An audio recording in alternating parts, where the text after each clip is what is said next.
ഹേ hello, നമുക്കിന്ന് ജാതിക്ക് എങ്ങനെ അച്ചാറിനെ നോക്കാം കേട്ടോ. ചെറിയ ചെറിയ പീസായിട്ട് കട്ടാക്കി വലുതായിട്ട് കട്ട് ചെയ്തിരുന്ന ചെറിയ ചെറിയ പീസായിട്ട് കട്ട് ചെയ്തെടുക്കാം കേട്ടോ. അപ്പോൾ ഏകദേശം ഈ സൈസാണ് നമുക്ക് വേണ്ടേ അച്ചാറിടാനായിട്ട്. അപ്പം നമുക്കിനി ഇതിലേക്ക് കുറച്ച് ഉപ്പ് തിരുമ്മി വെക്കാം കേട്ടോ. ഞാനിവിടെ യൂസ് ചെയ്യണത് കല്ലുപ്പാണ്. അപ്പോൾ നമ്മൾ ഇത്ര ഉപ്പ് ഇതേ എടുത്തിട്ടുണ്ട്. വിതറാം, നല്ല രീതിക്കൊന്ന് ഇളക്കി വെക്കാം. അപ്പോൾ നമ്മൾ ഇളക്കി റെഡിയാക്കി വെച്ചിട്ടുണ്ട്.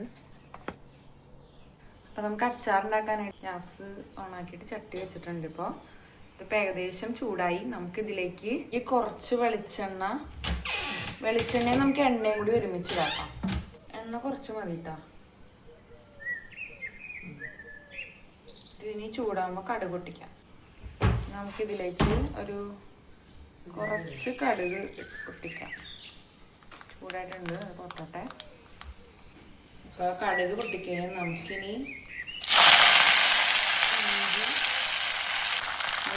വെളുത്തുള്ളി, കുറച്ച് വെളുത്തുള്ളി, പച്ചമുളക്, വേപ്പില ഇത് നന്നായിട്ട് ഇളക്കി ആക്കിയെടുക്കണം.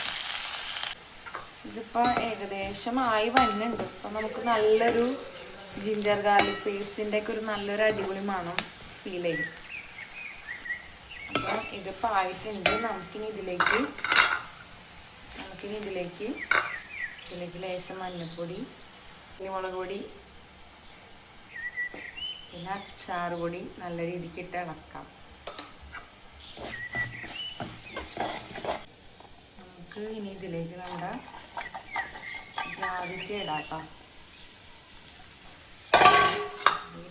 നല്ല ഇളക്കാം. ഇതിലേക്ക് ഇനി കുറച്ച് വിനെഗർ അല്ലെങ്കിൽ ചൊറിക്ക ഒഴിക്കാം.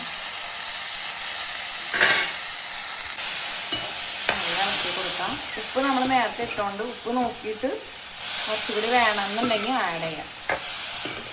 ഇത്രേ ഉള്ളൂ, നമ്മുടെ അച്ചാർ റെഡി ആയിട്ടുണ്ട്. ട്രൈ ചെയ്ത് നോക്കാം.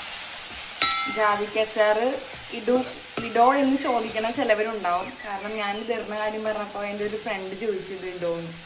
അപ്പോൾ ഇതിനെപ്പറ്റി അറിവില്ലാത്തവർക്ക് ഇത് പുതിയ അറിവായിരിക്കും. ഒന്ന് ട്രൈ ചെയ്ത് നോക്കുക, നല്ല ടേസ്റ്റ് ഉണ്ട്. അപ്പോൾ ഇത്രേ ഉള്ളൂ, ട്രൈ ചെയ്ത് നോക്കാം.